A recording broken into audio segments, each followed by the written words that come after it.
Hey, bonjour tout le monde, j'espère que vous allez bien. Ici Noélie Panda. Bienvenue à toutes les personnes qui viennent d'arriver sur la chaîne. Moi, comme je disais, je suis Noélie Panda.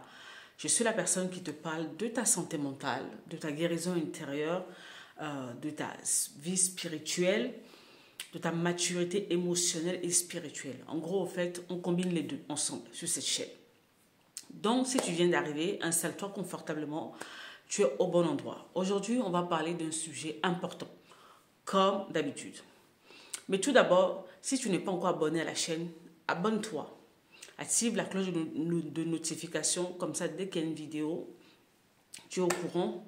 Et quand tu vas finir de regarder cette vidéo, je compte sur toi pour la partager avec une personne à qui tu penses que ça pourrait faire du bien. Parce que de la même manière que ça te fait du bien à toi, ça pourra forcément faire du bien à une personne autour de toi. C'est ça le but. Tu vois. Ok. Aujourd'hui, j'aimerais vraiment parler d'un sujet qui a trait au fait à la vie spirituelle. Il y a quelque temps, je vous ai fait une vidéo dans laquelle je parlais de l'importance de la guérison intérieure par rapport à ta vie spirituelle. Et j'aimerais vraiment, le sujet d'aujourd'hui va tourner dans le même sens. Dernièrement, j'étais en train de passer sur Facebook, sur ma page Facebook, et je suis tombée au fait sur le post d'une personne. La personne, au fait, le souci c'est que quoi? C'est que la personne est en relation. Et elle voit déjà le comportement de la personne. Donc, c'est-à-dire que c'est une personne qui a un caractère difficile. La personne est violente. On disait à cette femme, attention, attention, fais attention à toi. Qu'est-ce qu'elle a répondu? Elle a dit, Dieu m'a dit que c'est à moi de prier pour changer cet homme-là. Je ne sais pas si tu arrives à voir le tableau. C'est ce genre de personnes qui se mettent dans des relations. Les personnes qui sont en face d'eux sont dans des états émotionnels, psychologiques calamiteuses, si vous voulez. Alors, un état calamiteux. Ils sont dans un état, en fait, vraiment calamiteux. Et ces personnes-là, au nom de leur spiritualité, ils vont te dire que je vais prier pour lui ou pour elle pour qu'elle puisse changer. Je vais encore aller plus loin. Ça peut être une personne que tu rencontres et la personne, au fait, a beaucoup de bagages émotionnels et psychologiques. Et je ne sais pas comment, d'un coup, tu vas venir nous dire que c'est Dieu qui t'a dit qu'il faut que tu te mettes avec cette personne et que c'est toi qui vas réussir à changer cette personne par tes prières. C'est de ça dont je vais parler aujourd'hui parce que c'est un schéma dans lequel beaucoup de personnes se retrouvent en relation. Ça peut être en amitié, ça peut être comme en amour. Dans tous les cas, au fait, voilà, peu importe. Est-ce que tu sais que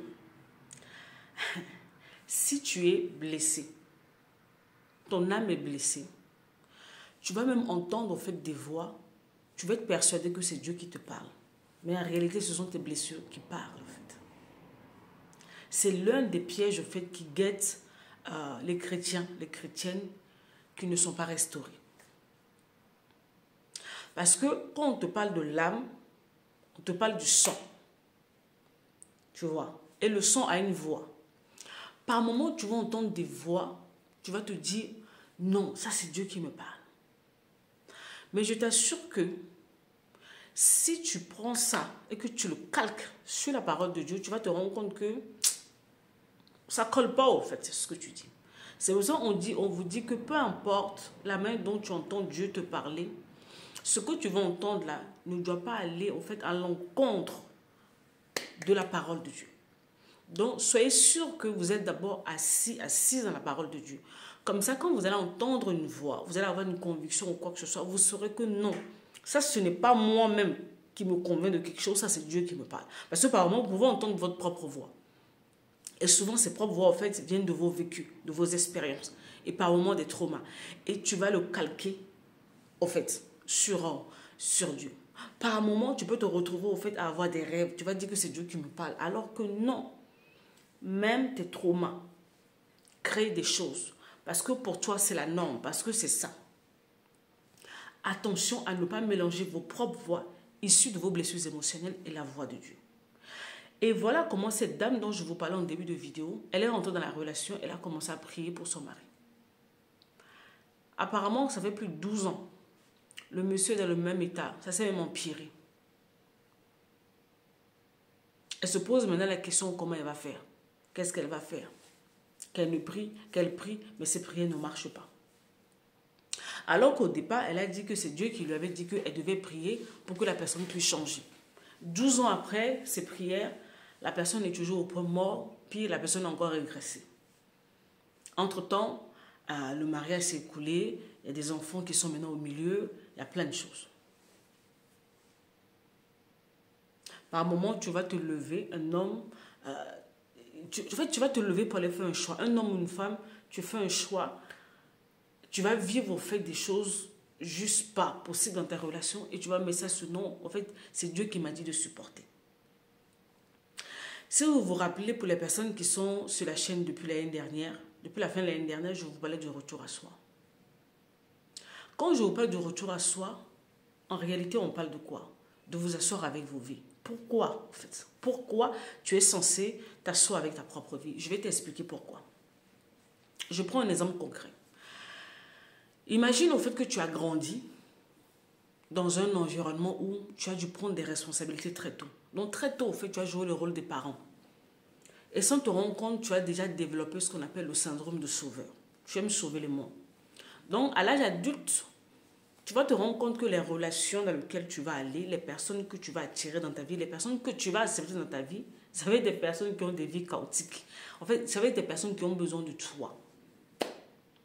C'est ça. Et tu vas te donner la responsabilité inconsciemment de pouvoir sauver ces personnes. Le pire, mélangé avec la religiosité.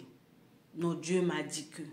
Non, ce n'est pas Dieu t'a dit, c'est la voix de ton âme. Parce que tu as été au fait programmé comme cela à toujours porter les autres.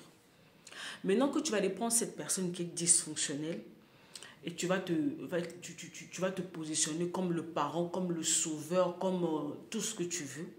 Maintenant, pendant que tu es là à vouloir être la bonne personne pour sauver l'autre, l'autre va commencer à t'enfoncer parce qu'il va commencer à poser un certain nombre d'actes envers toi qui vont te détruire. C'est comme ça que tu peux te retrouver dans une relation en tant qu'homme. Tu vas avoir une femme qui va commencer à te tromper point oui, point non. Il ne faut pas croire que la tromperie, c'est l'apanage au fait, des hommes. On a des hommes qui se font tromper en relation avec des femmes. Et toi, avec ce syndrome de sauveur, tu vas dire que non, c'est peut-être que je ne suis pas un bon mari. Ah, il faut que je prie beaucoup pour elle parce que peut-être pour l'instant, elle ne connaît pas encore Dieu. Ah, c'est parce que je ne fais pas ceci assez bien. C'est parce que je ne fais pas... En fait, tu as tout le temps tendance à disculper la responsabilité de l'autre personne, à mettre les choses sur toi. C'est toi qui es censé tout faire pour que la relation marche. Tu vois le problème du syndrome de l'imposteur. Et tu prends la responsabilité même spirituelle de pouvoir changer cette personne. Cette personne que ni Dieu ni le Saint-Esprit n'ont pas encore réussi à changer, toi humain, tu viens porter cette charge sur toi et tu dis que c'est Dieu qui t'a mandaté de ça. Alors que aucun être humain n'a la capacité de changer l'autre. C'est Dieu qui change une personne. Et pour que Dieu même puisse te changer, Dieu te donne en fait ce qu'on appelle le libre arbitre. Que la personne décide, que la personne se rende compte que non, j'ai un problème que je veux changer. C'est à ce moment-là en fait que Dieu rentre en fait dans l'équation pour que le changement s'opère. Donc tu es en face d'une personne qui n'a pas conscience de sa situation, qui n'a même pas la volonté de sortir quoi que ce soit. Tu viens porter une responsabilité sur ta vie que Dieu t'a dit non. Ce n'est pas vrai. C'est ton âme brisée qui est en train de parler au fait. Vous voyez ce que les blessures émotionnelles vous font? Par moment même, vous rentrez dans des choses, en fait, vous rentrez dans des situations, et là je ne parle qu'au niveau des relations. Ça peut aller plus loin. Vous vous engagez au fait dans des choses et vous dites non, c'est Dieu qui m'a dit. Par moi, ce n'est pas Dieu au fait, c'est la voix de ton âme qui est là. Vous supportez des choses vous supportez des choses qui vous brisent et vous mettez ça sous le coup de Dieu m'a dit de supporter. Alors que la parole de Dieu te dit que non, Jésus est venu pour que tu aies la vie en abondance. Mais tu te maintiens dans quelque chose qui te détruit au nom de Dieu. Vous voyez comment ce n'est pas cohérent ce que vous dites. C'est un exemple. Là, je ne rentre que dans le cadre des relations en fait. Mais ça peut aller loin. Ça peut être dans le cas, au fait, d'une communauté religieuse, ainsi de suite, un endroit où tu es détruit, tu es cassé, tu es brimé, tu es voilà, voilà, voilà. Et tu dis que c'est Dieu qui m'a dit de rester là. Non, ça dit que Dieu, qui t'a tant aimé, qui a donné son Fils pour que tu aies la vie, te demande de rester, au fait, dans quelque chose qui te détruit. Vous ne voyez pas qu'il y a quelque chose qui ne sonne pas, qui ne tourne pas en rond, en fait. Oui. La chose te détruit et tu mets ça au nom de Dieu. Par moment, non. C'est ton âme qui a été programmée d'une certaine manière avec le syndrome de sauveur. Par moment, en fait, tu es dans un environnement où une personne en autorité abuse de toi, tu as du mal à sortir de là. Après, tu vas nous dire que non, c'est Dieu qui t'a dit de rester là. Alors que non, au fait, si on voit dans ton histoire, dans ton parcours, on va se rendre compte que tu es habitué, au fait, à être broyé, au fait. Et tu as ce besoin d'appartenance, tu as besoin de cette autorité. Par moment, il vous manque des choses dans la famille, vous les rapportez dans vos assemblées. Et ça, c'est un sujet sur lequel je vais revenir. Comment vous avez pris, au fait, le vide émotionnel de vos familles, vous les avez ramenés dans vos assemblées et vous faites des dégâts. Ça, c'est un sujet sur lequel je vais revenir un peu plus tard, en fait. Vous voyez, vos blessures intérieures ont des voix. Ils vont vous faire entendre un certain nombre de choses. Vous allez croire que Dieu. Et vous allez commencer à supporter, à subir des choses qui ne sont même pas prévues pour vous. Parce qu'au final, au fait, ces choses te détruisent. Au final, ces choses-là te détruisent, au fait. Guérissez. Guérissez aussi, c'est ça. Comme ça, quand les voix vont arriver, vous allez pouvoir discerner. Tes blessures émotionnelles te parlent. Et tu vas mettre ça sur la tête de Dieu. Dieu ne peut jamais t'envoyer dans quelque chose qui va te détruire. Jamais. Parce qu'il a envoyé son Fils pour que tu aies la vie en abondance, pour que tu sois bien. Donc, il ne peut pas te laisser te mettre dans quelque chose qui va te détruire, ou on te détruit, et puis il te dit, il faut supporter. Non. Non. Ce n'est pas ça l'évangile, au fait.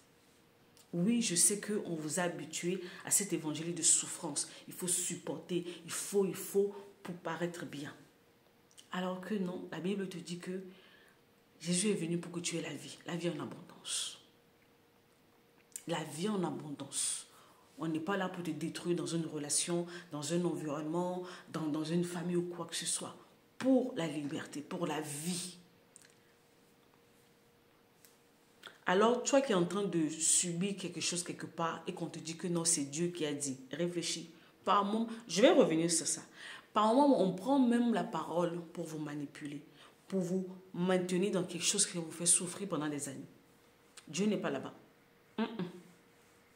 Il n'est jamais là-bas. Repartez dans vos Bibles, en fait. Lisez la parole de Dieu.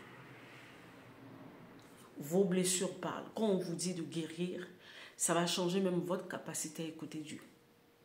Arrêtez de souffrir dans les choses dans lesquelles en fait, Dieu n'a même pas prévu que tu sois là-bas parce que tu perds du temps. Pire, tu te détruis. Imagine que toi-même, tu as déjà des problèmes. Tu as des défis. Et tu vas te mettre au fait avec une personne qui a des défis et tu te donnes maintenant pour rôle de pouvoir sauver cette personne. En voulant tirer cette personne, tu vas plonger. Et regarde l'état dans lequel tu vas être maintenant, en fait. Après, tu vas finir dans la frustration, dans l'amertume et tu vas commencer à en vouloir à Dieu. Alors que jamais il ne t'a envoyé là-bas. Vous allez porter au fait des choses, des combats qui ne sont pas pour vous. Seulement à cause de vos blessures. Très important. Pensez-y. Bye bye.